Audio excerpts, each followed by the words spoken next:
irmãos, com a graça e a paz de Cristo Jesus. Vamos iniciar mais uma das nossas escolas bíblicas. E eu gostaria de pedir, então, que você tome assento aí em nosso salão. Fique em um lugar aí direitinho, para que a gente possa começar esse tempo orando ao Senhor, agradecendo a Ele pela semana que nós tivemos em Sua presença e também, ao mesmo tempo, já suplicando a Ele pelo nosso dia, pelo tempo de estudo que teremos juntos hoje, pela semana que se inicia. Vamos orar, vamos agradecer a Deus, e eu convido você a inclinar a sua cabeça, fechar os seus olhos comigo e juntos falarmos com o Senhor.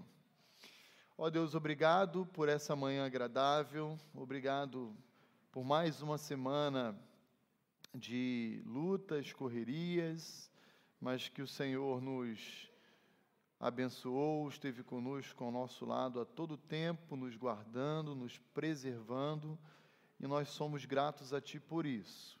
Rogamos mais uma vez que o Senhor use esse tempo para comunicar a Tua palavra às nossas vidas, nos ajudando a perceber áreas em que precisamos ser transformados pelo Teu Evangelho, fortalecendo também a nossa fé em áreas em que temos acertado. E, enfim, Senhor, que a nossa vida seja, de fato, um produto da transformação que o Teu Santo Espírito operou em nós, opera e ainda há de operar, e que todo o nosso ser redunde para a glória do Teu nome. Pedimos que o Senhor nos ajude a compreender esse novo assunto que iremos introduzir a partir de hoje, que muitas das vezes pode ser percebido de uma forma complexa, abstrata, mas que é muito real e presente, e eu me refiro à cosmovisão cristã. Que o Senhor nos ajude a vivê-la de uma forma correta, íntegra e aprovada aos Teus olhos. Eu peço por mim, pelos meus irmãos, pela Tua igreja, rogando a Ti mais uma vez pelo nosso dia e também pelo culto à noite.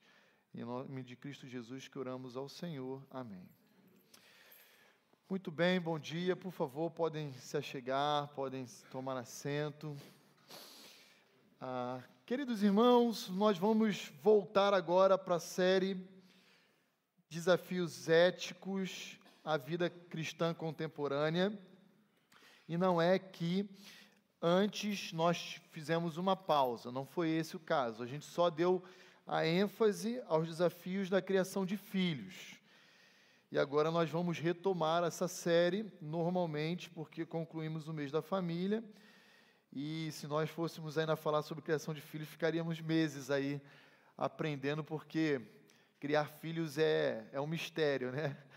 Não é fácil, é algo realmente desafiador para cada um de nós.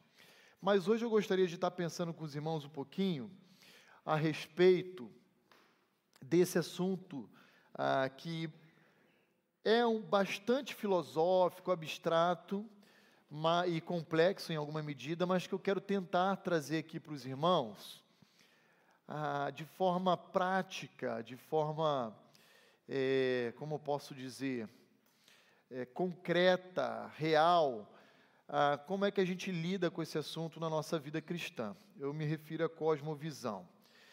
Esse é um tema que poucas igrejas trabalham, mas todos os seres humanos, e não apenas cristãos, possuem. Todos possuem cosmovisão. Todos nós nascemos com alguma impressão da realidade e enxergamos essa realidade na qual estamos inseridos com valores, crenças, pressupostos. Quando nós, por exemplo, pensamos nesse assunto, o dilema ético que nós precisamos lidar e responder são as famosas perguntas existenciais, do tipo: o que é o homem?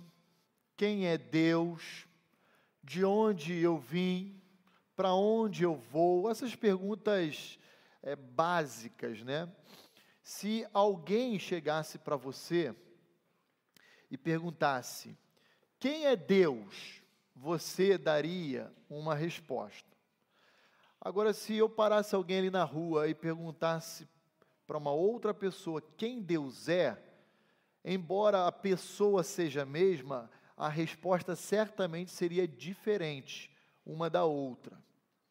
Por que essa distinção se o objeto da pergunta, ou ser, o agente da pergunta é o mesmo? Porque cada um de nós traz consigo um conjunto de convicções, crenças, pressupostos diferentes um do outro. E esse conjunto de crenças, pressupostos, é a lente com a qual nós enxergamos o mundo e lidamos com a realidade na qual estamos inseridos. Por exemplo, se eu pegasse aqui uma vara, peguei ali da árvore uma vara, lixei, cortei os nozinhos dela, e perguntasse aos irmãos, olha, o que eu tenho na minha mão? Alguns iriam responder, certamente, você tem um instrumento de disciplina física na criação de filhos. Ou eu estou enganado? Provavelmente alguns diriam isso, se não a maioria. Se eu chegar em outra igreja que nunca estudou sobre disciplina física na criação de filhos, e perguntasse, o que é esse objeto na minha mão? Eles diriam, uma vara, pastor. Para aqueles que foram para Guiné-Bissau, igual o doutor Fabrício, Ronaldo, Isaías e André, pegasse essa vara e perguntasse lá em Guiné-Bissau, o que é isso aqui? Sabe o que eles iriam dizer para mim e para você? E que o Fabrício se remoía? Escova de dente. É ou não é, Fabrício? Mas peraí, tem alguma coisa errada. Um olha para uma vara e diz, isso é um instrumento que Deus deixou para nós usarmos na disciplina física ao longo da criação dos nossos filhos. Outro grupo diria, isso é apenas uma vara, pastor, você tirou ali do galho da árvore. E ainda um terceiro diria, não, essa é escova de dente, porque lá eles não têm creme dental, pasta de dente, escova de dente. Então, era muito comum, depois das refeições, eles ficarem palitando o dente com galho de árvore.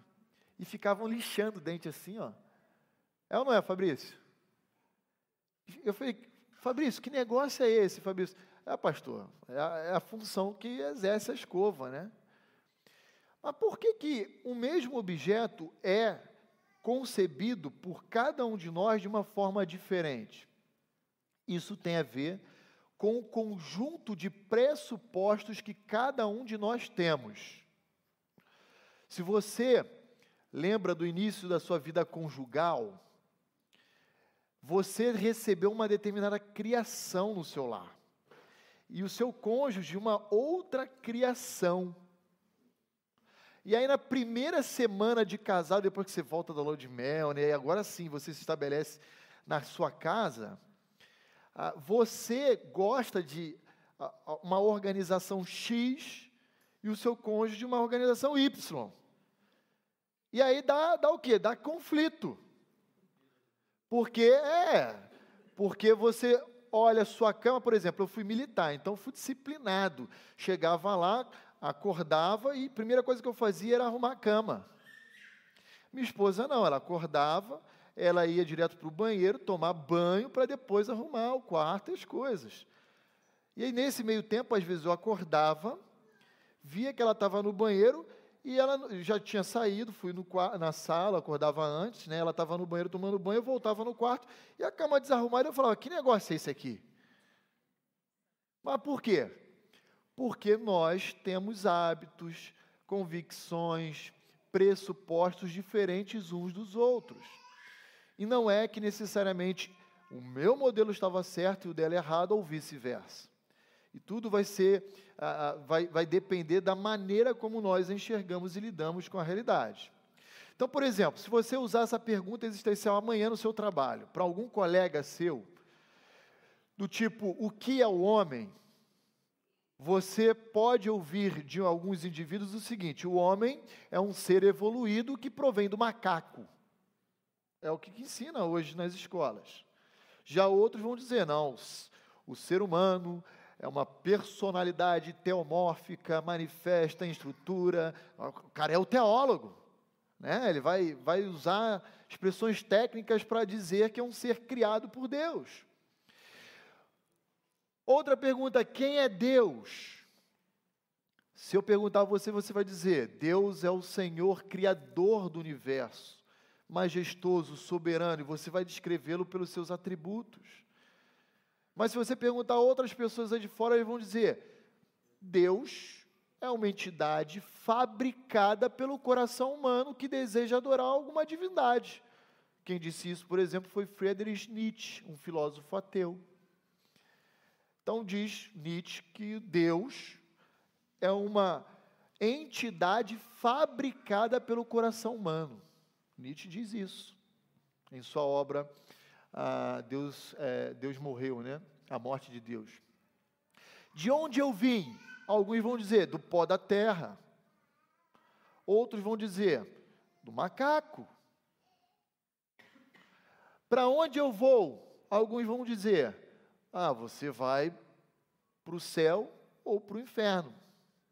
E aqueles que respondem nessa cosmovisão, ela está pautada pela palavra de Deus, que é o fundamento, a base da nossa convicção, do nosso conjunto de crenças da realidade. Outros vão dizer, para lugar nenhum, depois que você morrer, você desaparece e deixa de existir.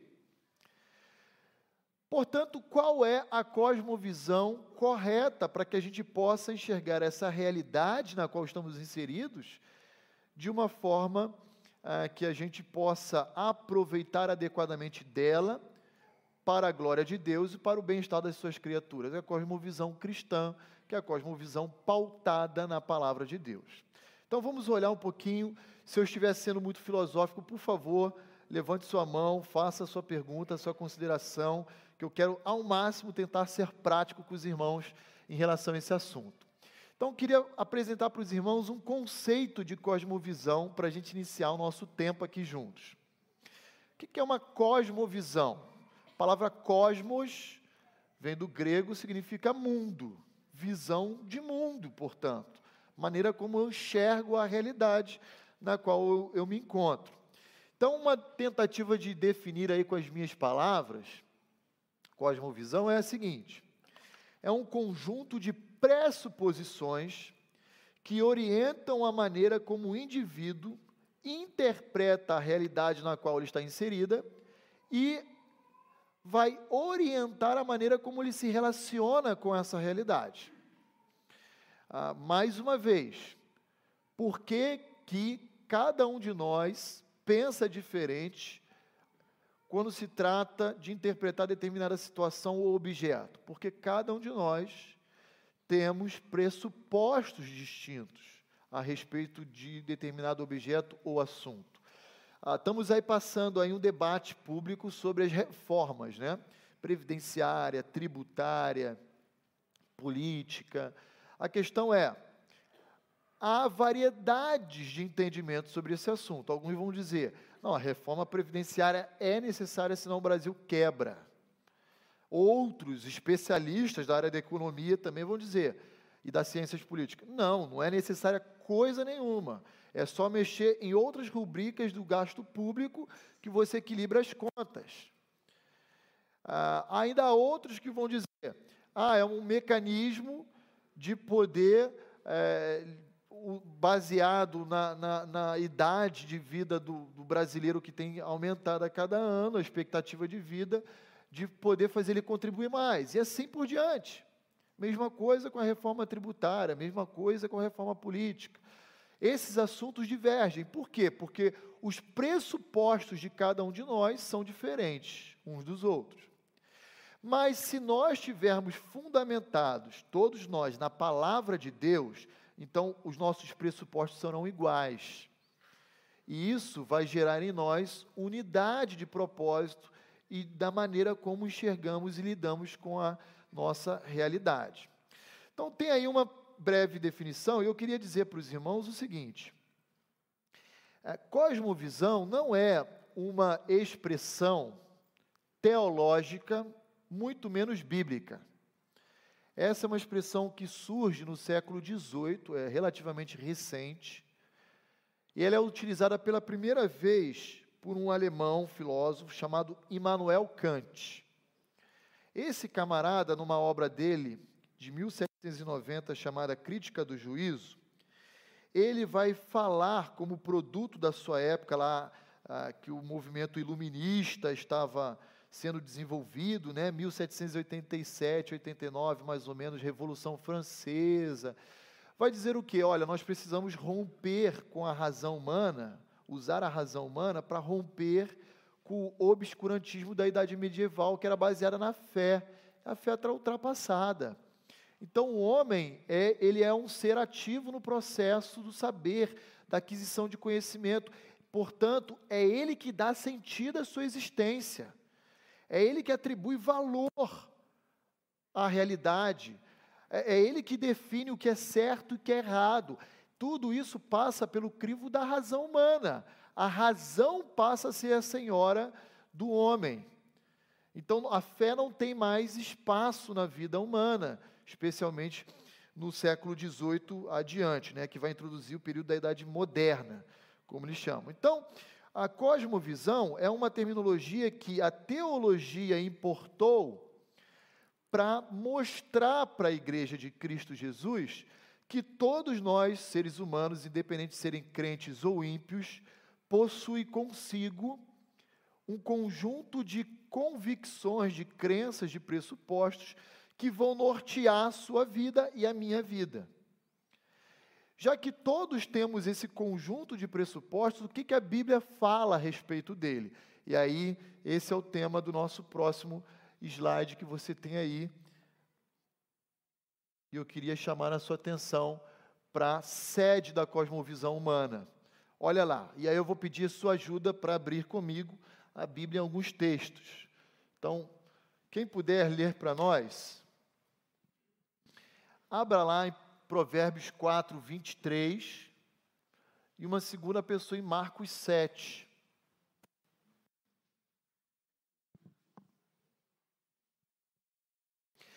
Veja, se todo ser humano possui cosmovisão, então, qual é a sede, a fonte de onde emana esse conjunto de convicções, crença, pressupostos que cada um de nós temos, possuímos, sejamos cristãos, sejamos não cristãos? Quem pode ler Provérbios 4, 23, Tati? Olha que interessante que Salomão nos ensina. Lê aí, Tati, por favor. Sobretudo que se deve guardar, guarda o coração, porque dele procedem as fontes da vida. Veja, o coração, em outras palavras, é a fonte da vida humana. É a sede da alma. É de onde provém toda a nossa reflexão, todas as nossas ações, toda a maneira de pensar, provém de onde? Do coração humano. O problema é que o coração humano, depois de Gênesis 3, é bom? Esse é o problema. Aí, danou-se. Porque se o coração humano permanecesse íntegro e perfeito na maneira como ele foi criado, nós não teríamos essas controvérsias, nós não teríamos essas dificuldades que nós temos, né? Mas, agora, com a entrada do pecado no mundo e a corrupção do nosso coração, nós precisamos ter um cuidado especial de guardá-lo. Não guardá-lo da maneira que eu acho ser importante, mas da maneira como Deus diz que é importante. Alguém leia Marcos capítulo 7 para nós, versos 20 a 23. Quem pode ler? Dani. E dizia: o que sai do homem, isso é o que o contamina, porque de dentro do coração dos homens é que procedem os maus desígnios, a prostituição, os furtos, os homicídios, os adultérios, a avareza, as malícias, o dolo, a lascívia, a inveja, a blasfêmia, a soberba, a loucura. Ora, todos esses males vêm de dentro e contaminam o homem. Agora, queridos, muito obrigado, Dani. Veja, se o coração é a fonte do ser humano, é a sede da sua alma, né? Dele, então, emana todas essas coisas. E aí, Jesus exemplifica algumas ações que o coração do homem leva ele a realizar. Como tudo isso que ela falou, né? Lascívia, entre outras coisas, né? Então, a gente precisa cuidar do nosso coração. Então, agora a gente começa a entender de forma prática por que estudar cosmovisão cristã é importante. Porque ela nos ajuda a perceber como nós devemos lidar com a sede do nosso ser, que é o coração. Por isso que eu tenho que estudar cosmovisão e entender, porque Deus quer que eu tenha o meu coração limpo diante dele. Essa, aliás, é a oração do salmista lá no Salmo 139. Por que temos que estudar cosmovisão? O salmista diz, abra lá Salmo 139, verso 23, 24, por ali, no finalzinho do capítulo. Salmo 139. Obrigado. Quem pode ler para a gente? Verso 23, 24. O irmão daí. Qual é o pedido na oração do salmista aí para nós? Quer dizer, o pedido para Deus, mas que deixou para nós, como exemplo. Sonda-me, ó Deus, e analisa o meu coração. Examina-me e avalia as minhas inquietações. Vê se há em mim algum sentimento funesto e guia-me pelo caminho da vida eterna. Veja a preocupação do salmista. Todos nós, temos um conjunto de pressupostos, de crenças, de convicções, que a gente utiliza como lente para enxergar a realidade e lidar com ela. Segundo ponto, a sede dessas convicções é o coração humano. Terceiro ponto, Senhor, sonda-me, olha para o meu coração, porque eu sei quem é o Roni caído. Eu sei o quanto ele lida com isso, com aquilo. Senhor, vê se há algum caminho mal em mim e me guia pela vereda da justiça, pelo caminho correto, por onde o Senhor quer que eu trilhe. Se nós não pensarmos em termos de cosmovisão, nós vamos negligenciar essa preocupação que devemos ter com o nosso coração. Porque é dele que emana, que jorra todas as ações, todos os sentimentos, toda a maneira de você pensar, enxergar e lidar com a realidade. Preocupação de Davi qual é? Senhor, cuida do meu coração. Cuida do meu coração. Eu fui transformado pelo Senhor, mas eu continuo caído e preciso continuar caminhando nesse processo. Sonda-me, Senhor. Sonda-me. Vê se há em mim algo que precisa ser corrigido, Senhor. E essa deve ser a nossa oração diária. Diária. Senhor, me ajuda a lidar com aquilo que eu vou encontrar hoje no meu trabalho, da maneira que o Senhor enxerga essa circunstância. A cosmovisão é muito importante, queridos irmãos, porque, por exemplo, na área da educação, a gente tem alguns teóricos cuja cosmovisão é de que o homem é bom e que constrói todo um sistema pedagógico, metodologias pautadas nesse pressuposto de que o homem é bom. Por exemplo, um indivíduo na área pedagógica, aqueles que são da área de educação podem me corrigir se eu estiver falando besteira, mas chama-se Jean Piaget. Ele é um referencial do famoso construtivismo. E o que ele diz? Que a função do professor não é transmitir o saber, mas ser uma espécie de moderador para que a criança possa atribuir valor, sentido, significado ao longo da sua formação, ou seja, construir valores, por isso construtivismo, para si próprio. E aí a gente vive essa área do relativismo, onde ninguém está errado, está todo mundo certo, e nós culminamos no discurso da tolerância. Porque não há um referencial único, verdadeiro. Cada um tem a sua, porque eu construo, eu atribuo valores e sentidos. Outro teórico da educação, Paulo Freire, que é o grande referencial aí brasileiro, né? Publicou obras como a Pedagogia da Opressão, que virou referenciais aí, chamando a transmissão da verdade, do saber, né, que é o método tradicional pedagógico, como sendo uma educação bancária, como se você estivesse depositando. Ele critica isso. Só que quando a gente olha para o livro de Provérbios, a gente vê que a astutícia está presente no coração da criança, e que ela precisa sim ser orientada, ela precisa sim ser inculcada.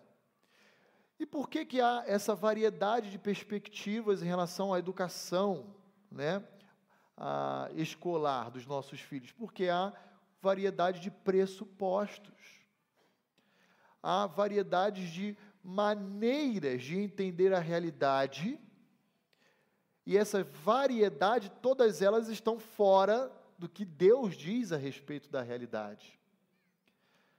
Então você tem Rousseau dizendo que o homem é bom, e você tem um outro filósofo chamado Thomas Hobbes dizendo que o homem é totalmente mau.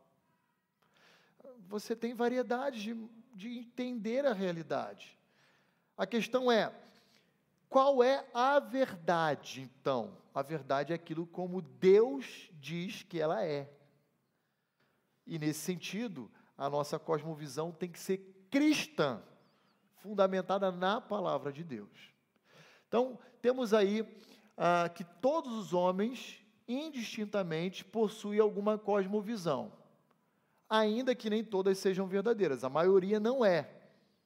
Só há uma cosmovisão verdadeira, que é a cosmovisão de Deus, a visão que Deus tem do mundo e da realidade.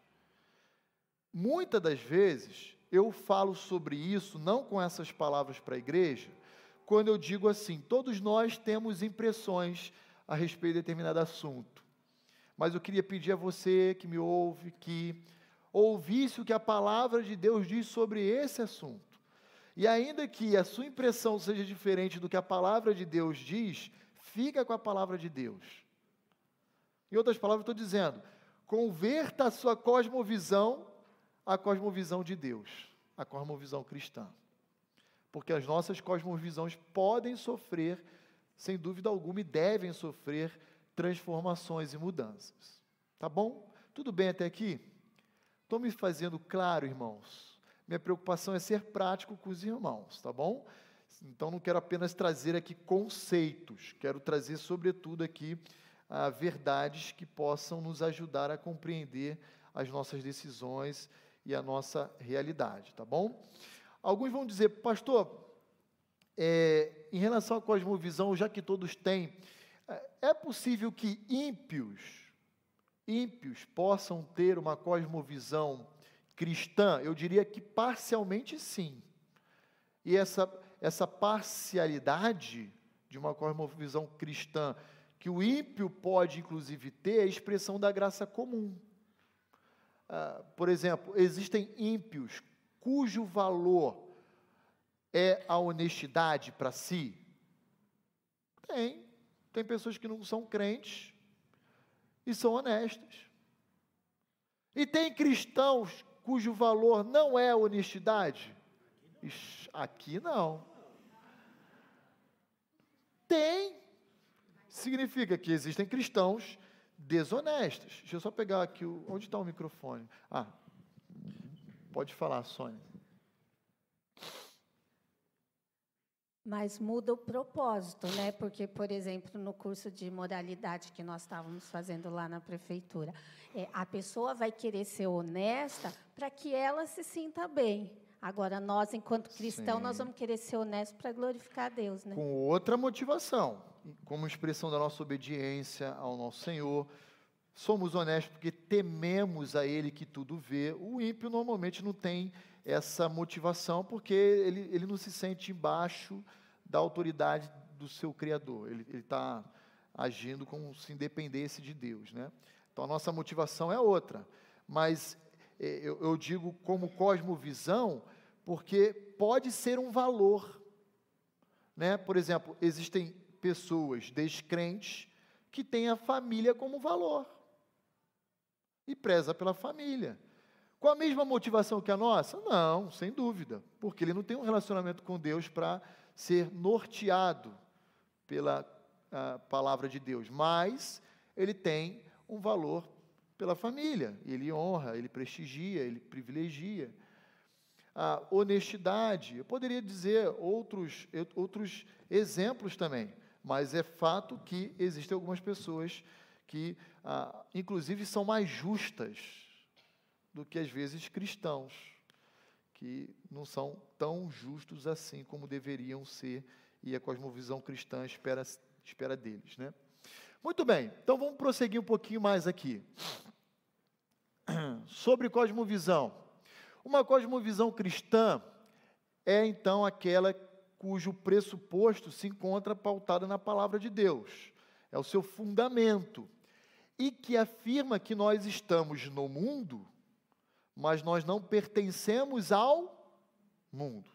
E a expressão mundo aqui engloba esse sistema corrupto de valores, de crenças, pautadas em mentiras, em falácias, tá bom?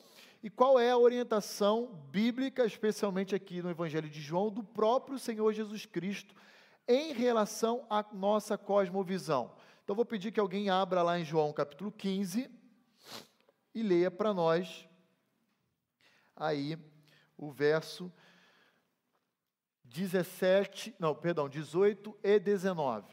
Quem pode aqui, Sônia? João capítulo 15, 18 e 19.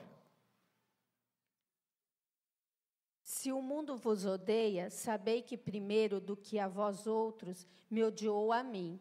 Se vós fosseis do mundo, o mundo amaria o que era seu. Como, todavia, não sois do mundo, pelo contrário, deles vos escolhi. Por isso, o mundo vos odeia. Olha que interessante. Jesus está dizendo, o mundo, ou leia-se, o sistema de valores corruptos, como posso dizer, a maneira como se relaciona, como enxerga a realidade do mundo,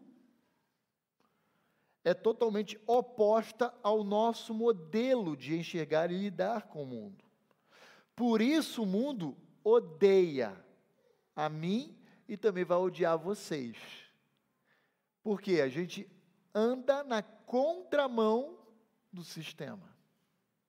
É isso que Jesus está dizendo. Se o mundo vos odeia, sabei que primeiro do que a vocês, me odiou a mim. Ora, a lei de Talião diz, olho por olho, dente por dente. Tomou, levou. E eu venho e digo, ofereça ao outro lado da sua face. Se alguém lhe pede uma capa, dê a sua túnica.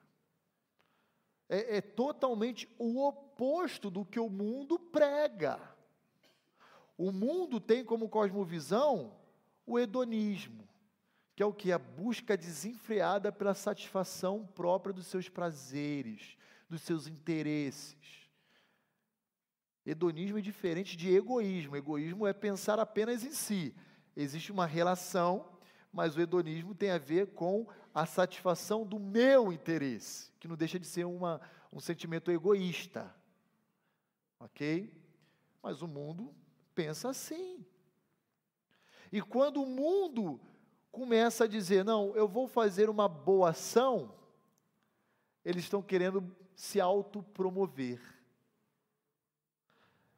Então, a nossa cosmovisão, nossos valores têm que ser diferentes do mundo, galera.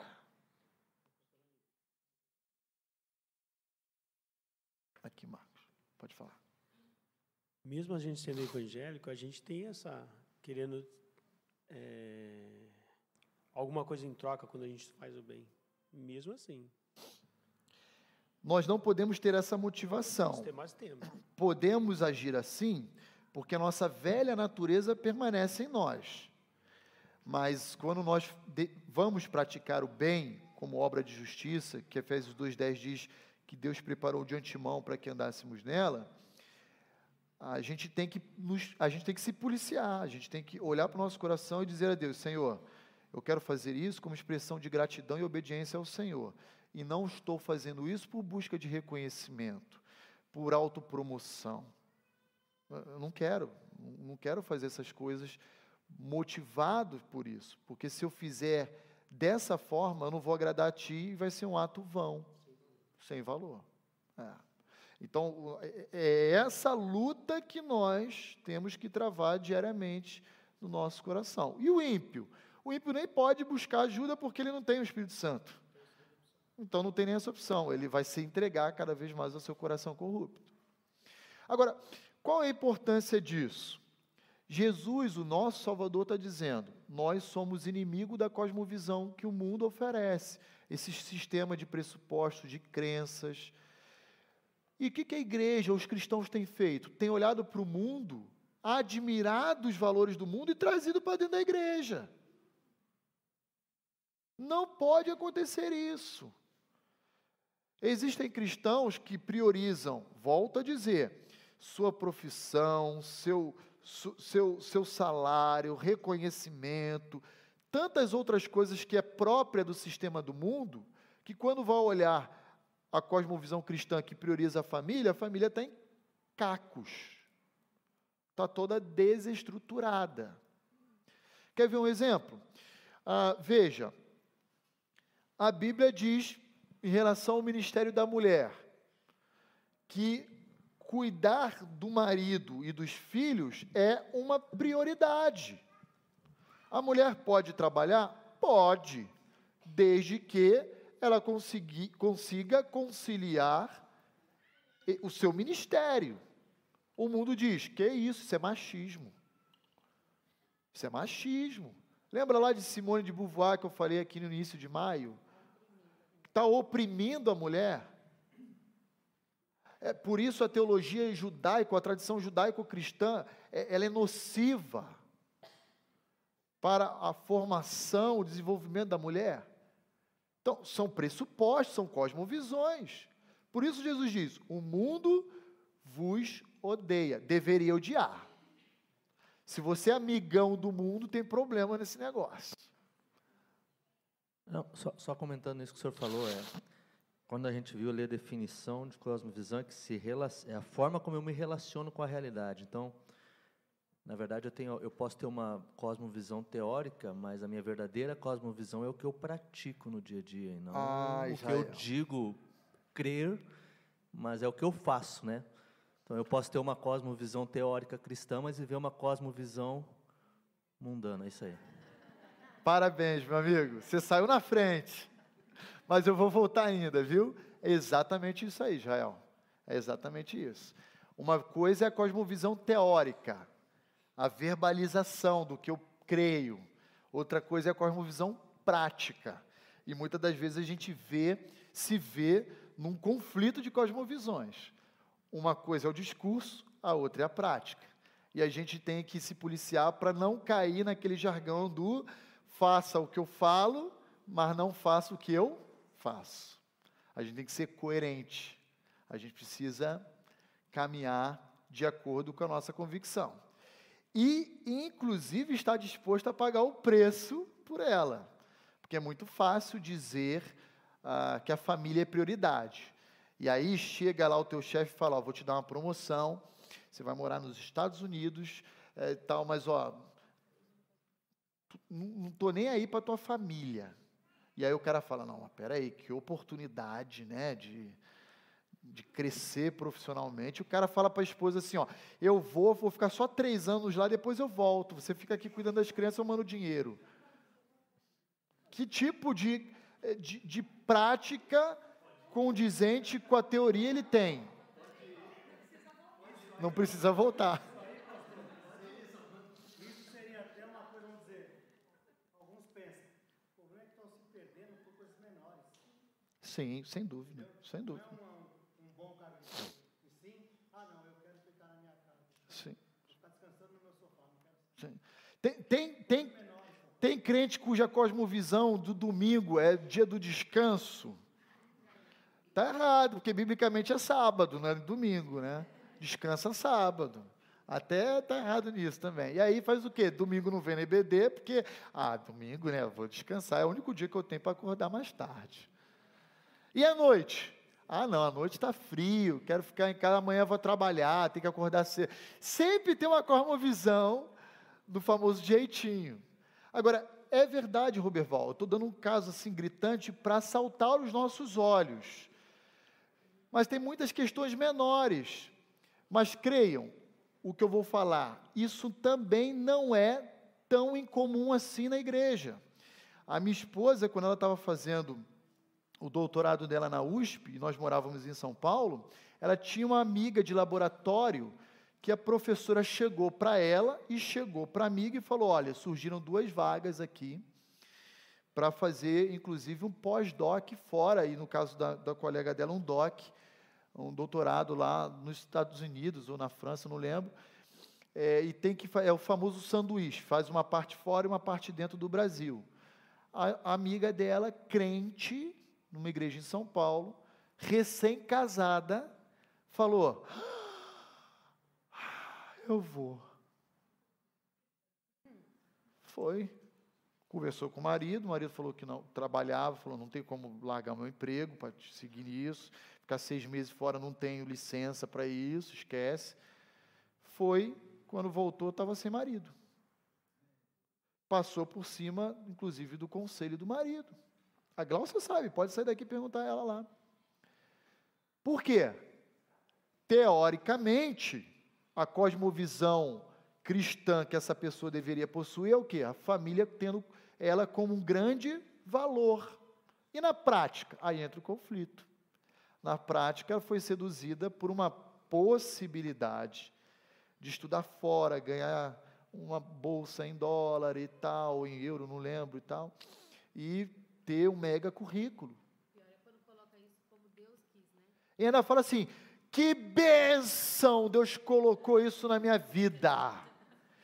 Ai, gente, eu fico falando para a Glaucia que às vezes dá vontade de morrer com algumas coisas dessas. Olha, eu vou dizer uma coisa para vocês. Eu já peguei como pastor cada caso, irmãos, que é assim, do Arco da Velha. O cara casado arranja uma amante e na hora que o cara é confrontado, ele diz assim, pastor, Deus colocou essa mulher na minha vida. E eu digo, cara, Senhor, ou o Senhor me leva ou promove esse infeliz. Porque eu estou em choque de cosmovisão. Porque o pressuposto do cara é que ele está se satisfazendo com a amante mais do que com a esposa, e aquilo é um mar de rosas, é a maravilha, é o céu na terra. Só que o cara está totalmente indo contra a um valor que Deus estabeleceu. E nesse sentido, queridos irmãos, eu estou colocando aqui casos, como eu disse para o Roberval, gritantes, mas que a gente precisa olhar, inclusive, para casos menores e entender que isso é muito mais comum do que se imagina. Muito mais comum. Eu não tenho rede social, a Glaucia tem, Facebook e Instagram. E de vez em quando ela está lá na sala usando, vendo, né? e eu sento do lado dela e falo, e aí, o que você está vendo aí?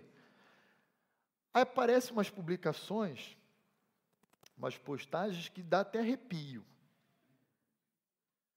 Que eu falo assim, meu Deus, como é que o cara fala que isso aqui é de Deus? Isso é uma apóstata. Não é possível dizer que isso aqui é de Deus, gente. Mas tem muita gente indo, enveredando nessa direção. Deus colocou na minha vida isso. Vamos lá, acho que eu não li João 17, 14, né? Cadê o... está aqui. Quem pode ler aí João 17, 14 para nós? Terrível, terrível, dá até arrepio. Rafael, por favor, lê aí, por favor, João 17, 14. Eu lhes tenho dado a tua palavra, e o mundo os odiou, porque eles não são do mundo, como também eu não sou. Então veja, nós não podemos, de forma alguma, absolutamente nenhuma, conciliar os valores, quando me refiro do mundo, eu estou dizendo os valores corruptos, os valores anticristãos, valores ateus, tá bom? Que se opõem, que negam a existência de Deus como referência absoluta. Nós jamais podemos basear as nossas decisões, as nossas vidas, pautadas pelos valores do mundo. Por isso Jesus diz, eu lhes tenho dado a tua palavra. É ela que deve nortear a nossa vida. É ela que deve ser o fundamento dos nossos valores, dos nossos pressupostos. Então, quando alguém chega para você e pergunta sobre política, você precisa, antes de dizer a sua opinião, pensar como o Evangelho responde a essa questão política que estamos vivendo. Quando alguém fala sobre, educação, como o Evangelho responde a respeito da educação? Quando fala da saúde, quando fala de tantas outras coisas, porque a nossa cosmovisão, ela tem que ser fundamentada na palavra de Deus. E creia no que eu vou dizer, o Evangelho de Cristo, ele é holístico, eu sempre falo isso, ele alcança todas as áreas da vida humana. O Evangelho de Cristo não pode se restringir apenas e tão somente à salvação do homem. Agora pronto, você recebeu a Cristo, você vai para o céu, tá beleza, acabou. Não! O Evangelho de Cristo se propõe a oferecer qualidade de vida ao homem através do sistema de saúde, através de ciências políticas, através da arte, através da música, através da educação, através de tantas outras áreas da vida humana. O Evangelho de Cristo se propõe a redimir a cultura. O Evangelho de Cristo se propõe a combater valores anticristãos de todas as esferas da vida humana. Por isso, é uma bizarrice um cristão que defende, por exemplo, as ideias marxistas. Por quê? Porque a cosmovisão de Karl Marx é o ateísmo. Deus não existe. Ok, se Deus não existe, então a partir de agora eu construo um sistema de valores. Como um cristão que diz que Deus existe pode concordar com todo um sistema de valores que se opõe à existência de Deus? Eu não estou aqui falando de política ou de partido político de direita ou de esquerda. Não estou falando disso. Eu estou falando de cosmovisão com os irmãos. Nós não podemos olhar para o mundo e falar assim, isso aqui é legal, eu tenho que trazer para dentro da igreja. Pelo contrário, é a igreja que tem que influenciar o sistema de valores do mundo. Aliás, diga-se de passagem, na área da escatologia, que é a doutrina do porvir, quando a igreja sair da terra, acabou, é o caos. Aí o bicho vai comer solto. A graça comum vai ficar minguada, não vai ter luz, vai ser só treva, porque nós somos a luz do mundo.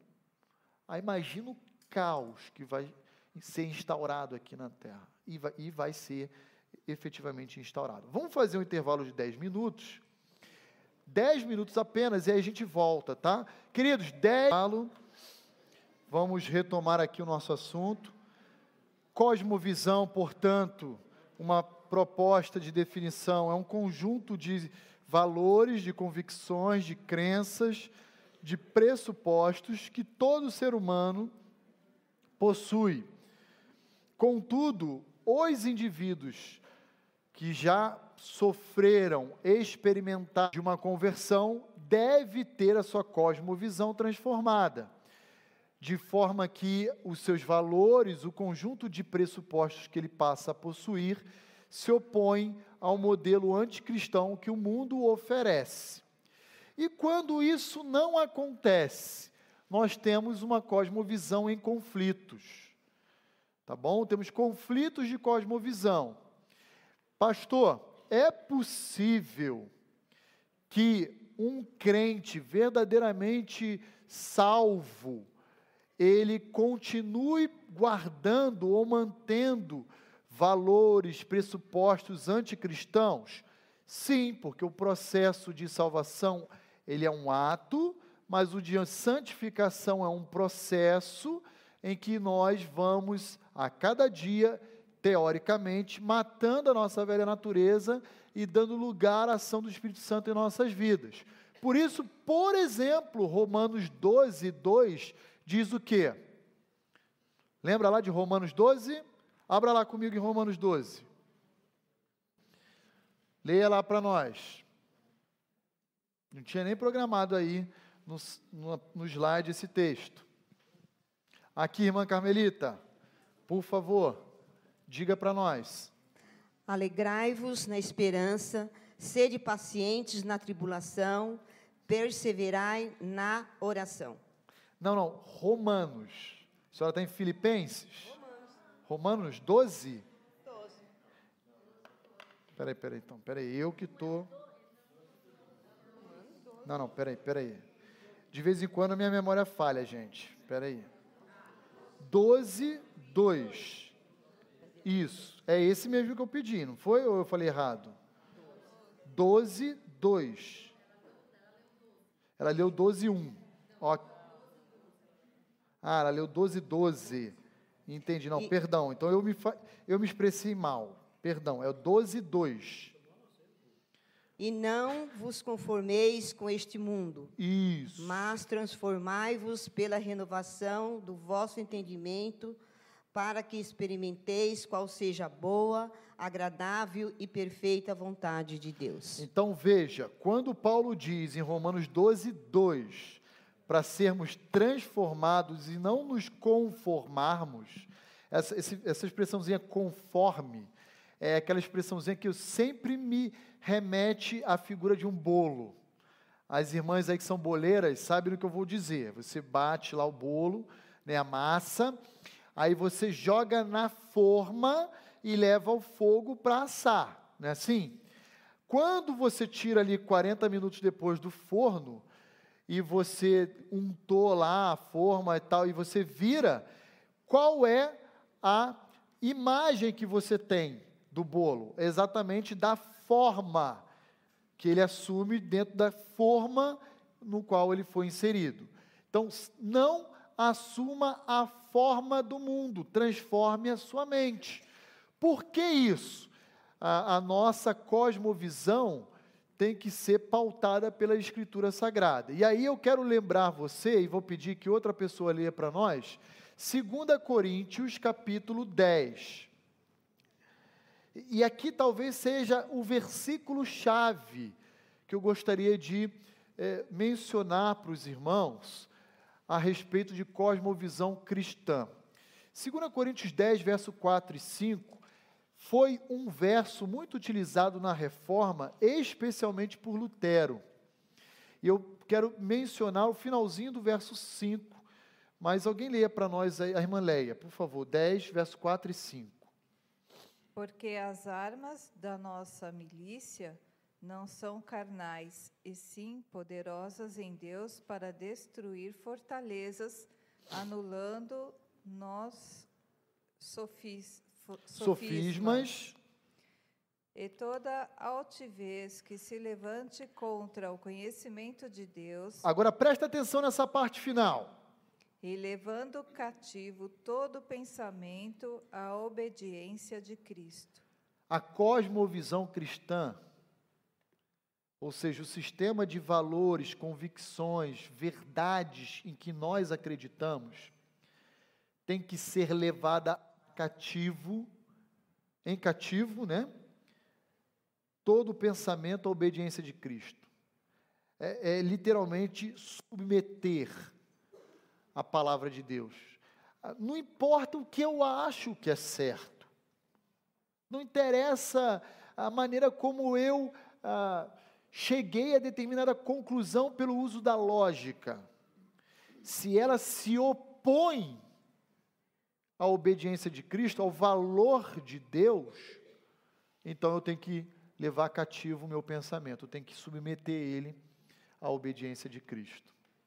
Então, nesse sentido, eu queria dizer que nós todos temos uma cosmovisão teórica, mas o ideal é que a nossa cosmovisão teórica seja equivalente a uma cosmovisão prática, ou seja, traduzindo esse negócio, temos que viver e agir, pensar e sentir exatamente conforme aquilo que nós cremos que a palavra de Deus nos afirma. Senão, nós viveremos de uma forma dúbia, falando algo e agindo de forma oposta. Isso é possível na vida cristã? É possível. 1 Coríntios capítulo 3, Paulo vai falar, lá no finalzinho do 2 e do 3, início do 3, vai falar de 3 tipos de indivíduo. Capítulo 2, acho que a partir do verso 14 ali para frente, vai falar do homem natural, que é o homem sem Cristo. Capítulo 3, versos iniciais, já de um homem salvo, regenerado. E aí ele subdivide esse homem em 2 estágios. O crente carnal e o crente espiritual. Então, o homem natural é o homem sem Cristo, finalzinho do capítulo 2, lá do verso 14 em diante. Ele não consegue discernir a vontade de Deus, porque isso se dá no ambiente espiritual. Ele não consegue compreender e absorver para a sua vida os valores de Cristo, porque ele não nasceu de novo. Essa é a identidade do homem natural. Mas no capítulo 3, nós temos o homem salvo. E aí Paulo diz, dentro dessa igreja aqui de Corinto, tem 2 tipos de salvos. O salvo, que é o carnal, em outras palavras, cuja cosmovisão teórica é diferente da prática, e temos o crente espiritual, que essas 2 coisas caminham lado a lado, que são as pessoas maduras na fé. Deixa eu pegar aqui o microfone, irmã Léa. Obrigado. Sônia. Eu fiquei pensando, o que leva a pessoa a não conseguir ter a prática, a teoria? Uma é a carne, que ela quer satisfazer o desejo dela, e outra é a falta de conhecimento da palavra de Deus. Creio que essas 2 resumem bem, Sônia. Você já respondeu a própria pergunta. Uma é a nossa velha natureza, que você chamou de carne, e é isso aí mesmo. Nosso velho homem, que a gente tem que se despojar. Lembra do processo DRR lá de Efésios?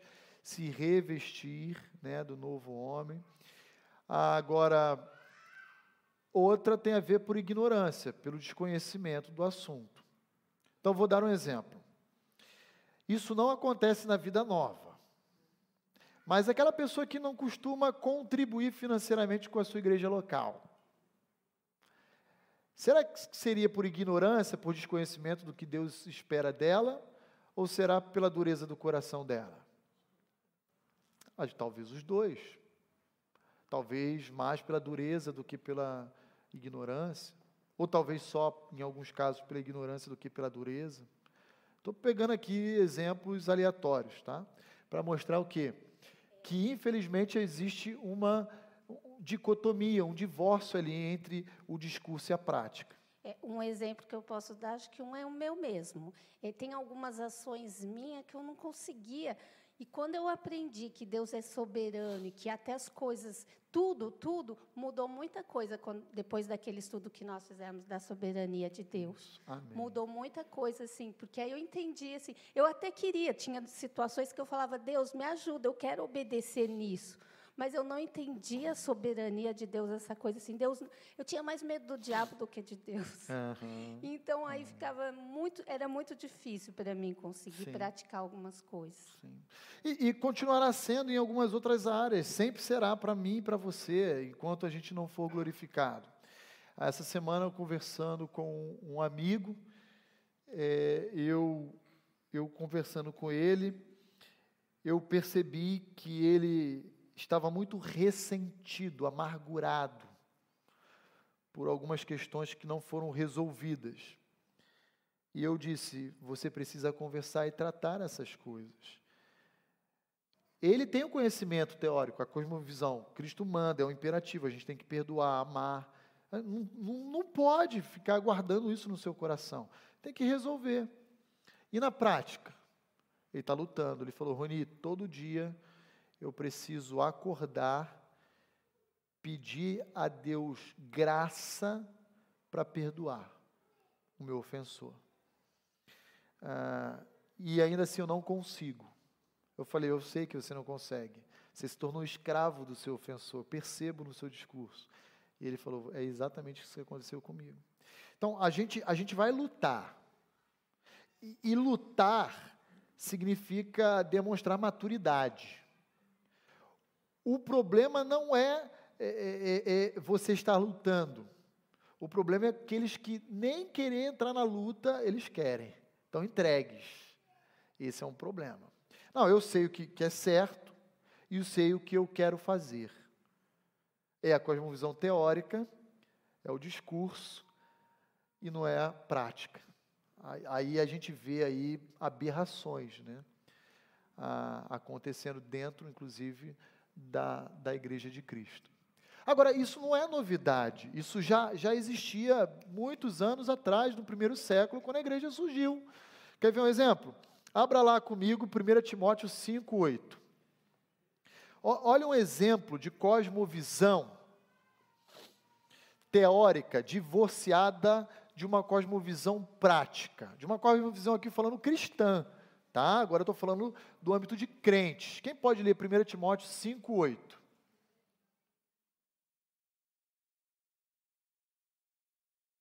Sônia.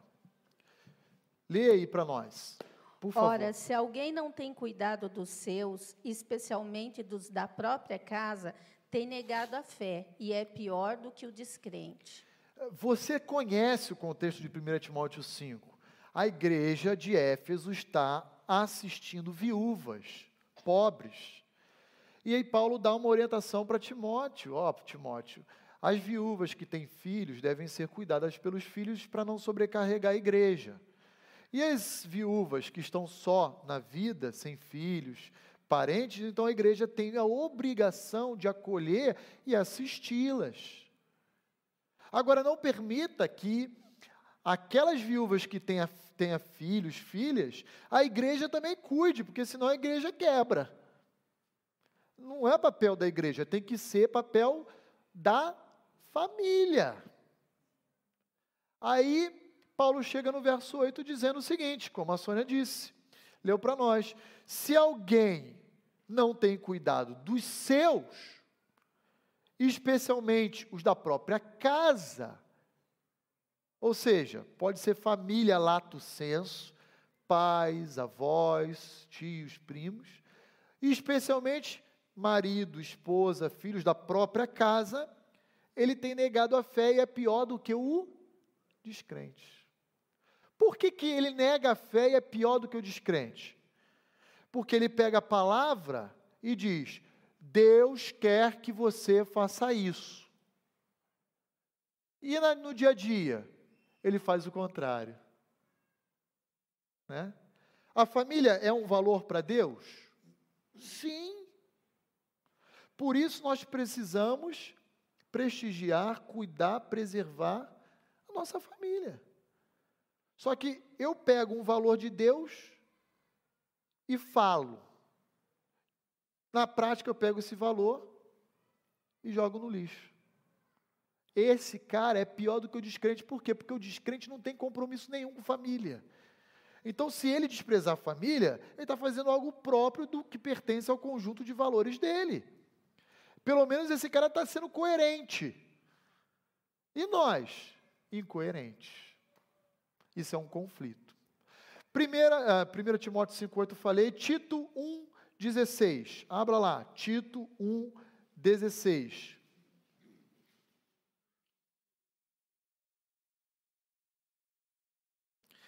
Quem pode ler para nós Tito 1,16? Tati. Irmãos, eu estou me fazendo claro nesse assunto. Estou muito preocupado de estar mexendo com uma área mais filosófica do que prática. Eu quero que os irmãos saiam daqui entendendo esse assunto. No tocante a Deus, professam conhecê-lo, entretanto, o negam por suas obras, e é por isso que são abomináveis, desobedientes e reprovados para toda boa obra. São ou não são literalmente crentes cretinos?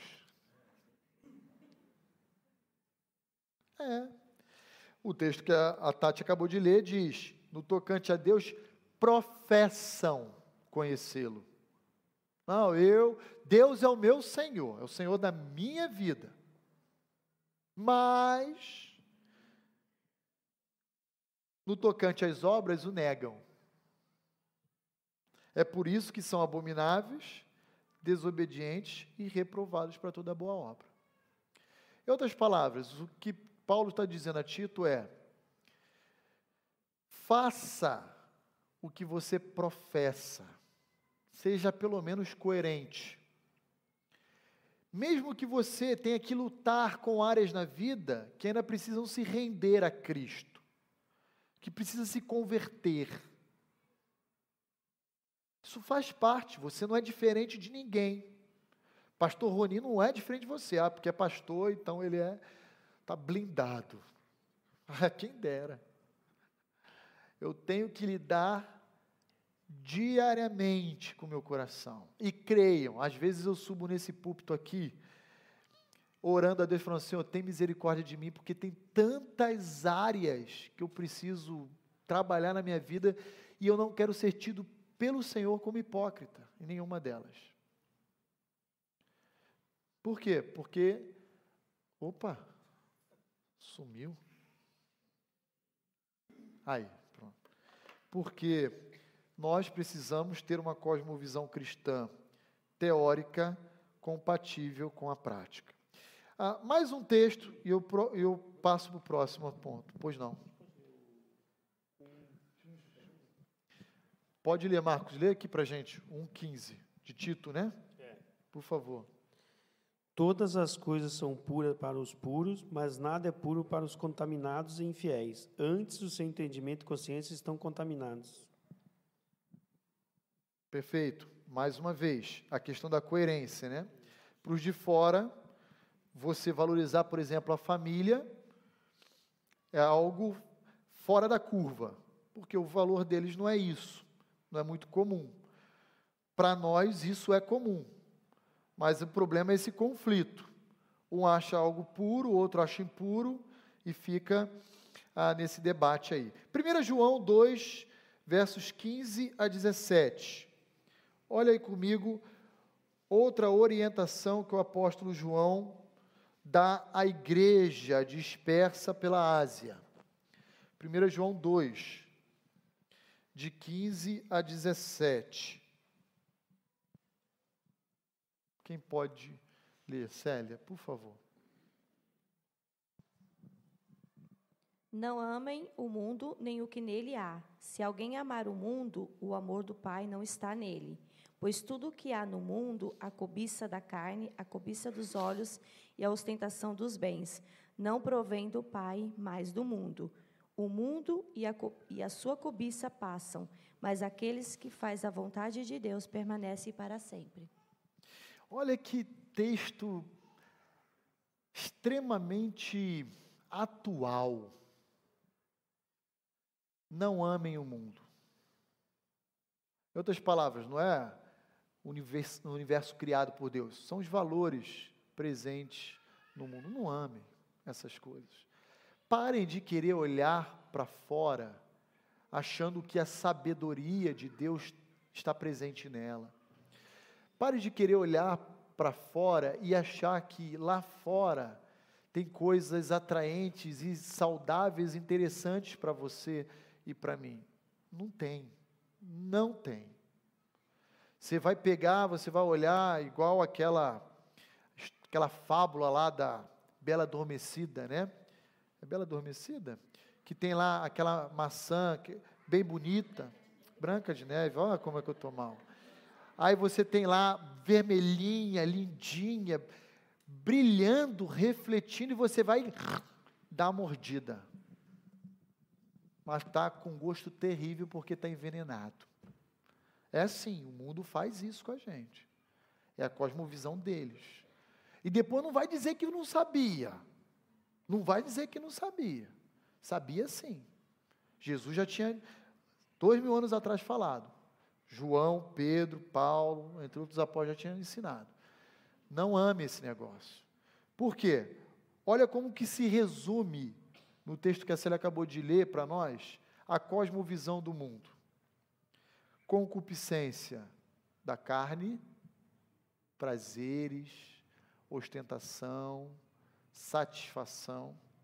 Concupiscência dos olhos, projeção, visibilidade, reconhecimento, popularidade, fama e soberba da vida. Autossuficiência, independência. Está aí. É isso que procede do mundo. Qual é a cosmovisão que você possui? A de Deus ou a do mundo? Caminhando para concluirmos o nosso tempo hoje, eu queria apontar aqui com vocês alguns exemplos de cosmovisões que existem, né? E aí você tem algumas delas. Você tem o teísmo. E aí entra uma expressãozinha mais técnica agora. O que é o teísmo? É a convicção de que Deus existe, mas não apenas de que Ele existe, e sim que Ele é, antes de tudo, o fundamento da criação. É um Deus infinito, pessoal, soberano, majestoso, que trouxe à existência, pelo poder da sua palavra, tudo o que hoje nele há no universo. É a visão, ou a cosmovisão judaico-cristã. É o teísmo. É um Deus triuno, tripessoal. Veja, não estou falando de politeísmo, por serem 3 pessoas. Estou falando de monoteísmo, que é um só Deus, que subsiste em 3 pessoas distintas, cada uma sendo igualmente Deus. Aí já entra a doutrina da Trindade, né? Temos uma outra cosmovisão chamada deísmo. E essa é uma cosmovisão mais visível, por exemplo, na mitologia grega, né? A romana é mais politeísta. A grega é mais aquela visão de que existe um Deus, ele não nega a existência desse Deus, mas esse Deus não se relaciona com a sua criação. Ele é um Deus que criou todas as coisas, deu corda e saiu fora. Se você vê filmes hollywoodianos aí da mitologia grega, você sempre vai perceber que os deuses gregos estão aonde? Lá no Olimpo, lá no paraíso deles. O caos está acontecendo aqui na terra e eles estão lá no paraíso deles, lá no Olimpo. Então, é um Deus que existe, mas não interfere, não intervém, não se relaciona com a história de vida humana. Portanto, ele é um Deus transcendente, mas impessoal. É uma segunda forma de enxergar aí a realidade, o mundo. Temos o ateísmo. O que é o ateísmo? A expressão a é uma partícula de negação. Então, não existe Deus, né? Ele nega que Deus seja o criador do universo. E o ateísmo culmina numa cosmovisão evolucionista. Então, tem que ter a resposta de como a vida passou a existir. Se Deus não existe, portanto, Ele não trouxe à existência o universo, como é que ele teve sua origem? Através de uma grande explosão cósmica chamada Big Bang. E quem causou essa explosão? Cri. Ninguém responde. Ah, mas a ciência comprovou que a evolução de fato aconteceu. Mentira. Não se iludam, a ciência não é neutra. O cientista tem uma cosmovisão. Ele tem pressupostos para fazer a sua pesquisa, inclusive de forma tendenciosa. Já viu como tudo hoje é baseado em dados científicos, né? Uma mentira. Falamos aí agora em maio, nos 2 primeiros domingos, sobre a ideologia de gênero. A pesquisa científica mostra que tendenciosa, não tem nada de dados neutros, não existe neutralidade, ok? Então, é complicado. Agora, a Bíblia fala sobre a postura da cosmovisão ateia. Você quer ver um exemplo? Abre lá comigo no Salmo 14. Salmo 14, verso 1. Verso 1, cadê o microfone? Ah, está aqui. Quem pode ler Salmo 14, 1? Irmã Leia, por favor, leia para nós. Diz o insensato no seu coração: não há Deus. Corrompem-se e praticam abominação, já não há quem faça o bem. Olha que interessante. A Bíblia chama o ateu de quê? Insensato. Já começa por aí. E por que a gente sabe que é ateu? Porque esse insensato, ele verbaliza a sua cosmovisão. O que ele diz? Não há Deus. Ele acabou de dizer, sou um ateu. Porque a partir de agora, dessa cosmovisão ateia, que nega a existência de Deus, ele vai viver a vida dele. Todo mundo é assim. Todo mundo vive a sua vida construindo ela sobre os seus pressupostos. O pressuposto do cara descrito no Salmo 14:1 é: não existe Deus. Como é que ele leva a vida dele? Aí continua. Olha lá o verso. Corrompe-se e praticam a abominação. Já não há quem faça o bem. Por quê? Se Deus não existe, se não existe essa autoridade acima do homem, a quem nós iremos prestar contas um dia em seu tribunal, então eu posso tudo, vira uma anarquia, vira uma bagunça, porque nós não temos mais um referencial ético absoluto. Cada um tem a sua própria verdade.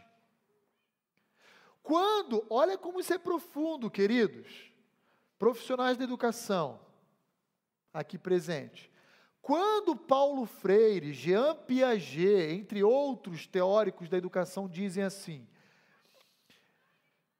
cabe a cada criança atribuir o valor e o sentido, o significado para a sua própria vida, e assim ele vai se formar, construindo verdades para si. Qual é a cosmovisão, o pressuposto que tem por trás disso aí? Não há Deus. Não há Deus. Porque se há Deus, então existe alguém que já estabeleceu a regra, que já deu sentido e significado para as coisas. E o nosso papel como educador é apenas fazer o quê? Com que a criança reconheça o valor que Deus deu a cada elemento da natureza da vida, o sentido, e aproprie-se desse significado para a sua vida. Mas esses teóricos da pedagogia não vão nessa direção, negam isso, negam totalmente isso. Irmã Leia, lê o Salmo 10 também, só um pouquinho antes, viram algumas páginas, já que a irmã leu para a gente o 14, o verso 4 do Salmo 10, por favor. O perverso, na sua soberba, não investiga que não há Deus, são todas as suas cogitações. Agora o ateu, ele é chamado de perverso, mudou aí o adjetivo, mas está tudo no mesmo pacote. Por quê? O que ele pensa, o que ele cogita, Eliezer? Não há Deus mesmo. Beleza. O que ocupa a cabeça dele nas decisões da vida é, não há Deus, então eu não vou dar conta. Não há Deus, são todas as suas cogitações. Então ele não tem compromisso com ninguém, só consigo próprio. Aí ele vai se debruçar nos seus prazeres, na satisfação dos seus desejos, vai construir a sua própria ética e vai estabelecer os seus valores. Olha como é diferente. Quando nós nos convertemos, nós chegamos à Igreja de Cristo com vários valores já estabelecidos para a nossa vida. Aí a gente começa o processo de discipulado. E o que o discipulador faz com aquele novo na fé? Ele diz assim, deixa eu apresentar para você, os valores de Deus para a sua vida. E aí começa a desconstruir aquilo que você tem como valor e a erguer uma nova construção fundamentada nos valores de Deus. Quando eu penso em cosmovisão, eu penso em algumas figuras que ilustram essa palavra. Por exemplo, uma árvore que vem tempestade, vem chuva, vem vento forte, ela não cai. Por que ela não cai? Por que às vezes uma árvore de 10 metros de altura vem um vento de 100 km por hora e não derruba aquela árvore? Por causa das suas, olhando para a árvore, o que é a cosmovisão? As raízes. As raízes. Você vê a árvore, mas o que está por trás? Segurando ela, alimentando ela, sustentando ela, é a raiz. Cosmovisão é a raiz daquela árvore. A mesma imagem se dá, por exemplo, com o iceberg. Já viu o iceberg? Pelo menos as imagens. Você vê, parece uma montanha de gelo. Mas dizem os geólogos e pessoas da área aí que muito mais do que está para fora, acima do nível do mar, né, está para baixo.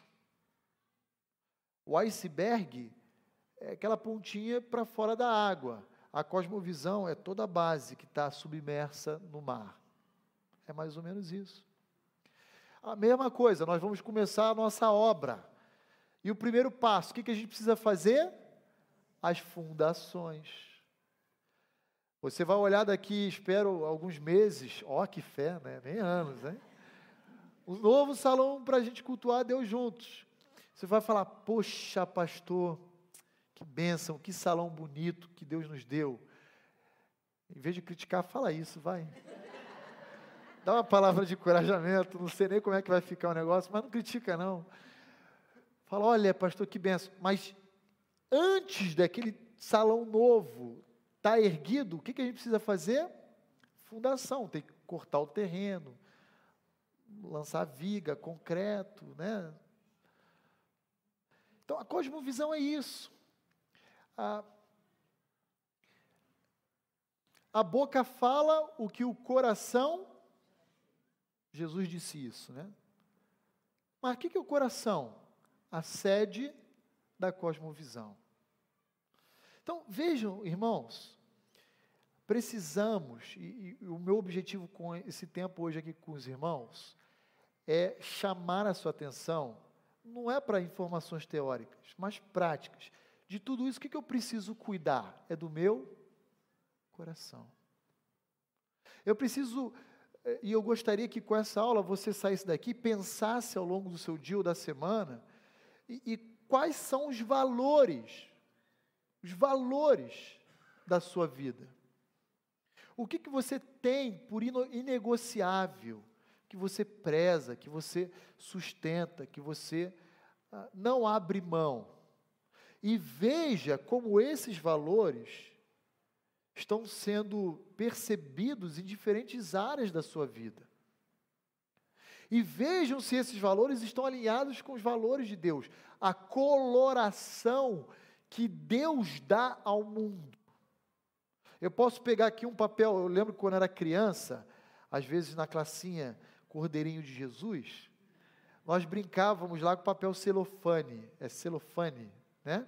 Aí tinha vermelho, tinha azul, tinha verde, e às vezes a professora fazia um óculos assim de papelão e botava a lente, uma azul, uma verde, uma amarela, uma vermelha, e a gente tinha que enxergar, fechava o olho, para tentar. Você tem que enxergar a realidade da coloração de Deus, e não da sua. Sabe qual é a cor da sua lente? Preta, pretinha. A de Deus já é transparente. O que você precisa fazer? Ir lá na palavra de Deus, pegar a sua lente, jogar nela, mergulhar, para ela sair mais incolor e deixar a água mais suja ali, limpa e tal, para você poder enxergar melhor a vida. Porque senão os seus valores serão os valores do mundo.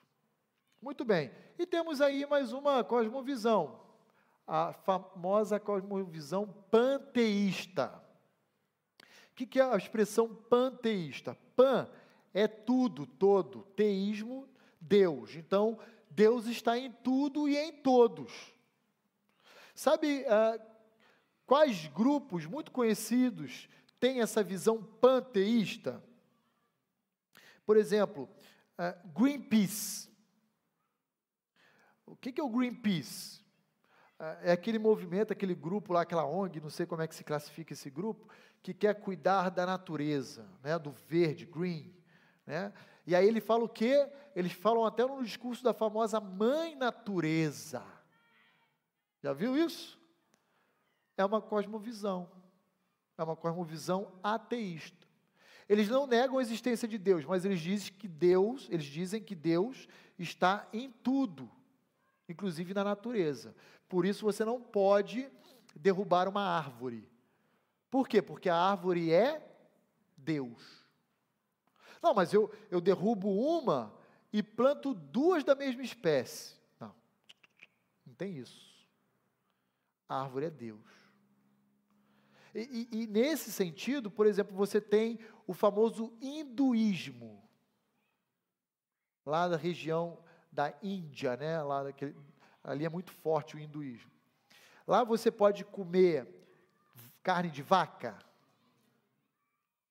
Lá você pode matar rato. Por quê? Porque é uma divindade. É Deus. É Deus. É uma das expressões de uma cosmovisão panteísta. Panteísta. Existe o politeísmo, que é a declaração, você já é mais familiarizado, você conhece, de que existem vários deuses finitos, igualmente poderosos, mas são vários, são diversos. É o poli de vários, teísmo, de várias divindades. Existem em regiões mais místicas, assim, como na própria África, a famosa cosmovisão enoteísta. O que é o enoteísmo? É de que dentro desse politeísmo de diferentes divindades existe uma superior à outra, uma maior do que outra. O enoteísmo está muito presente, inclusive, em algumas modalidades da Umbanda, né, da Macumba, porque existem entidades superiores a outras. Aquele trabalho ali, tu não cruza a esquina, que aquele ali é para Maria Padilha. Aquele ali é o Exu Caveira. Aquele ali é a loura do banheiro. Tem uma entidade aí chamada loura do banheiro, gente. E vai, com várias divindades. Mas ó, aquela ali é a mais poderosa de todas. É o Exu. É um enoteísmo. Existem várias divindades, sendo que uma é superior às demais. Tá bom? Então, falamos um pouquinho aqui hoje sobre cosmovisões, introduzindo esse assunto. E eu quero concluir fazendo algumas considerações finais aqui. Queria lembrar você que a cosmovisão que todos nós possuímos, ela exerce um grande papel na construção da nossa identidade, na maneira como agimos, somos, nas decisões que tomamos. Por isso, a necessidade de guardarmos os nossos corações, os nossos corações. E a nossa oração tem que ser como a do salmista: Senhor, sonda o nosso coração. E verdadeiramente veja se há em nós alguma coisa má. E havendo, Senhor, me leva para caminhos de justiça, para veredas que te agradem. Cadê o microfone aqui? Irmão, daí, por favor. Passou um pouquinho o momento de Claro, falar, acabei não falando, mas eu louvo a Deus, né, pela nossa escola bíblica, né, pela vida do pastor, a maneira que temos estudado a palavra, né, e como temos aprendido tantas coisas.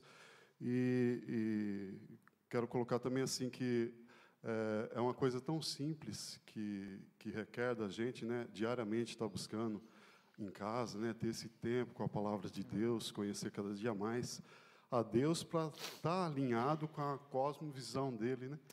E às vezes parece tão difícil, uma coisa tão simples, e é fundamental para a nossa vida cristã, né?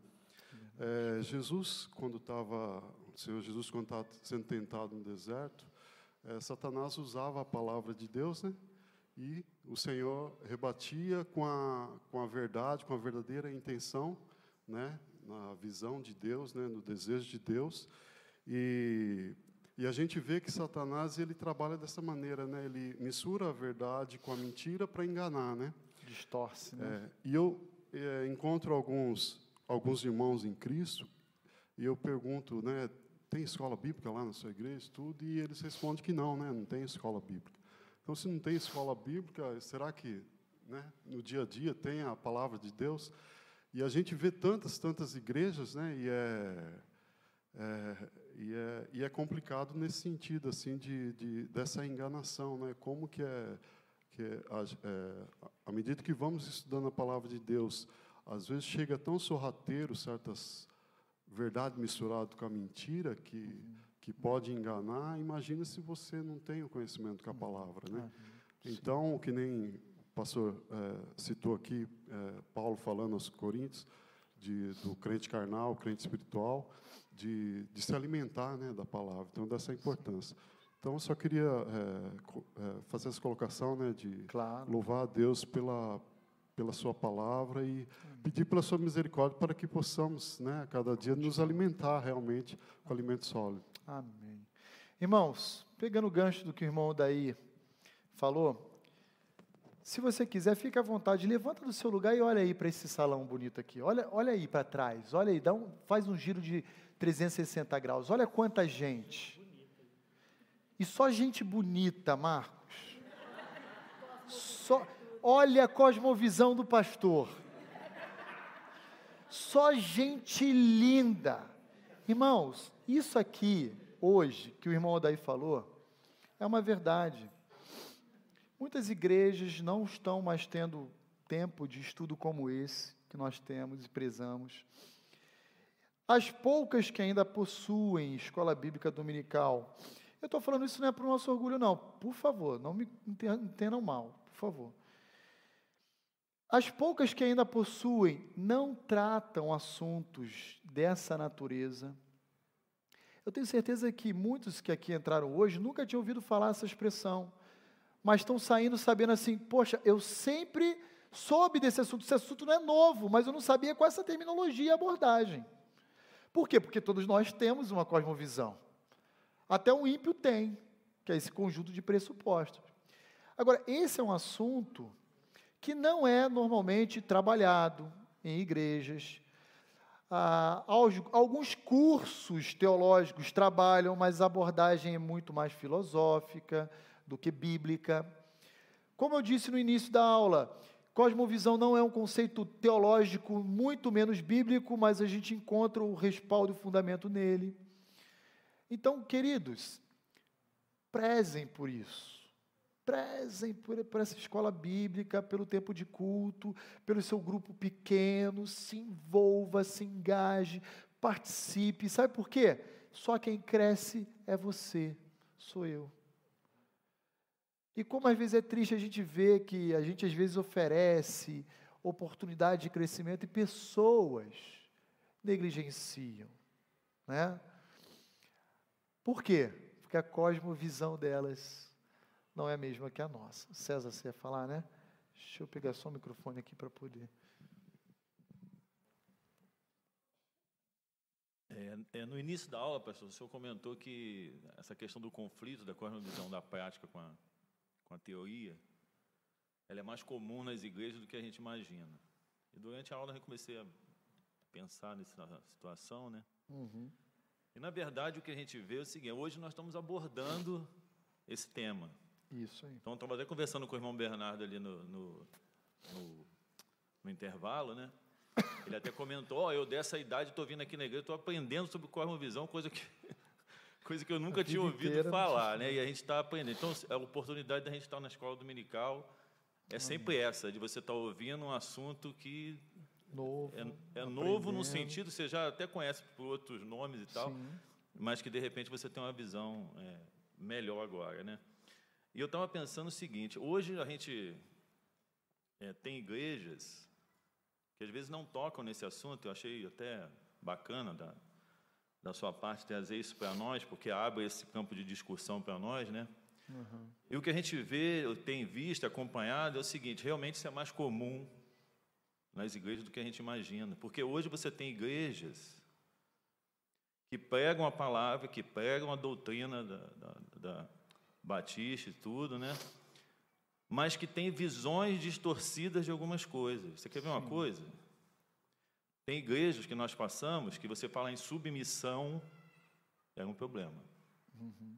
Então, falar em submissão, que a mulher tem que ser submissa ao esposo, isso era um problema, isso criava uma polêmica na igreja e o pastor preferia não tocar nesse assunto, porque isso ia trazer problemas, dificuldade, discussão, e que talvez não levasse, não conseguisse ter um... Conheço igrejas em que o pastor ele pode falar sobre qualquer assunto bíblico, mas não pode falar sobre casamento, porque ele já é casado 3 vezes. Então, quando chega nessa parte, ele não se sente com autoridade e conforto para poder tocar nesse assunto à luz da Bíblia. Então, essa igreja, o que acontece nessa igreja? A pessoa que é recasada, ela é muito mais comum do que o cara que está no primeiro casamento. Eu tenho um amigo meu que falou: eu estou me sentindo mal, cara, que eu só casei uma vez, estou lá e todo mundo lá já é recasado, eu estou diferente do pessoal. Já falei até com a minha esposa aqui. É a cosmovisão da igreja. Então, assim... Glaucio, eu só quero estar casado contigo, tá? Então, assim, é um assunto que realmente é muito mais comum do que a gente percebe. E a gente tem pessoas que seguem a doutrina, que seguem a Cristo, né? Uhum. Mas que realmente esbarram nessas questões. Perfeito, César. Muito obrigado pela colocação também. Irmãos, só para prosseguir, a gente poder concluir esse tempo, um outro argumento que normalmente no uso da cosmovisão se utiliza, né, quando se trabalha esse assunto, é o argumento da cultura. Por exemplo, existem vocabulários, apenas a título de exemplificar aqui para a nossa aula, existem palavras e vocabulários, não sei se o César sentiu isso, que lá no Rio de Janeiro, é uma questão regional, né? Lá no Rio de Janeiro são tidos como palavrão. Em São Paulo eu vejo o uso regular, até por parte de crentes, como sendo algo usual. E aí, uma vez eu fiz um questionamento. Eu disse, está correto o uso dessa palavra, dessa terminologia? Não, pastor. É que a cultura de São Paulo enxerga isso com naturalidade, não vê maldade nenhuma. Não é palavrão. A pergunta que eu voltei mas só palavrão é errado? Porque onde eu me recordo em Efésios, é palavra torpe. E o texto diz, palavra torpe é aquela que não transmite graça, que não edifica. Então, independente de ser regional ou cultural, que às vezes são mesmo, não significa que necessariamente seja correto. Sertão, festa junina, devido aos padroeiros, isso é cultural regional, isso entra, inclusive, na educação das crianças como folclore. É ou não é verdade? Eu estudei isso na minha infância. Agora, necessariamente porque é cultural, está certo? Aí depende da cosmovisão. Fomos para Guiné-Bissau, e teve uma oportunidade que nós chegamos em uma cidade chamada Gabu, e eu encontrei um pastor com as suas respectivas esposas. Vocês lembram disso? Ronaldo, Isaías, Fábio. Aí eu estava lá, aquela é minha esposa, aquela é minha esposa, aquela é minha esposa. Poligamia. E é um país onde as leis, inclusive, não é apenas cultura, é institucionalizado, permite, viabiliza. Achei interessante que em Marrocos ainda tem um critério, não sei se os irmãos que foram lembram, mas assim, em Marrocos você é permitido por lei ter poligamia, só que a primeira esposa tem que anuir o matrimônio do marido com a segunda. Então, se, por exemplo, a Gáucia é minha primeira esposa, eu falo, eu quero casar com A Gáucia fala, não, A eu não autorizo. E B eu autorizo, aí, entendeu? Tem que passar pelo crivo dela, mas é polígamo. Em Guiné não precisa passar pelo crivo da esposa. Então, quer dizer, não é que o argumento da cultura exista que ele justifica. Ok? Então, a gente reconhece, porque a cultura também é produzida pelo homem, e a sede da cosmovisão do homem é o coração é corrupto, está tudo errado. Mas eu quero encerrar aqui esse tempo de aula com os irmãos também mencionando o seguinte: toda cultura, ela é de Deus. Só que o homem, por causa da sua corrupção, macula a cultura. O homem é um ser que produz cultura. Então a gente tem que desconstruir aquela ideia também de necessariamente do santo e profano, do público e do privado. É assim, igual eu já peguei. Eu peguei uma pessoa, botei no meu carro, liguei o rádio e estava numa rádio.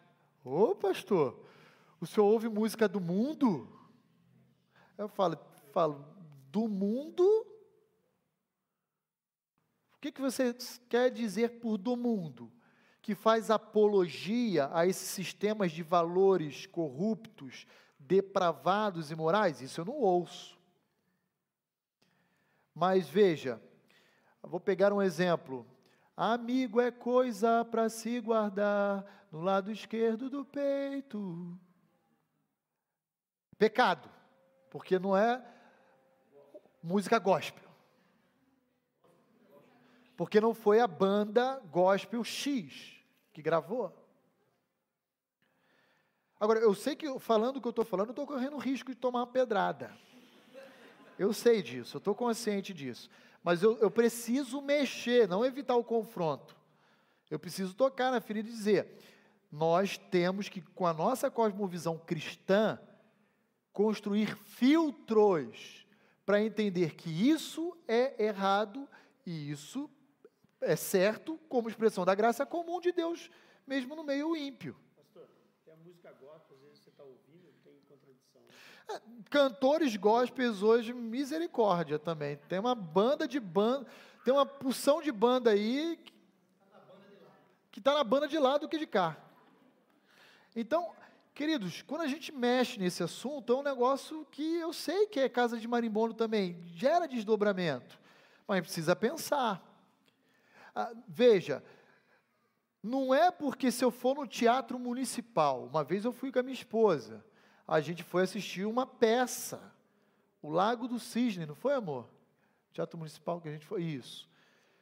Não é porque o autor lá, os Dostoiévski, que é lá do russo, não é assim que... Eu falei, eu sou ignorante, eu quero dar uma de chique aqui hoje, de demonstrar cultura, ó, erudito. Eu vou lá, não é porque foi um ímpio que escreveu a peça, o coreógrafo ensaiou, tem um bailarino e tal, que eu não posso, porque é profanar. Né? Isso é profanação. A gente tem que derrubar um pouco isso. A gente está no mundo, não pertence ao mundo. Então, o que nos cabe fazer? De posse da palavra de Deus, que é a fonte da nossa cosmovisão, onde nós fundamentamos a nossa fé, os nossos pressupostos, a nossa convicção, pegar ela e fazer assim, ó, raio-x, ao nosso redor. Aquilo que aconteceu lá no MASP, aquilo não é arte. E se a minha cultura disser que aquilo é arte, aquilo a Bíblia chama de imoralidade, depravação. Ok? Uma criança tocar num homem nu, e o Banco Santander patrocinou outras ações lá no sul do Brasil também. Então, isso não é arte. Agora, eu ir assistir uma peça de teatro, Lago do Cisne, qual o problema? E existem verdades naquela encenação ali. Verdades compatíveis, inclusive, com as Escrituras Sagradas. Não posso ouvir a música do, sei lá, Djavan, chutando aqui um autor, né, um cantor, mas a do Caetano Veloso eu posso. Então, a gente precisa entender quais são os nossos pressupostos, o que a Bíblia diz a respeito deles, e então filtrar aquilo que é bom e aquilo que é ruim no mundo. Ok? Muito bem, irmãos. Desculpe passar um pouquinho do horário, vamos orar. Vou pedir que alguém encerre esse tempo.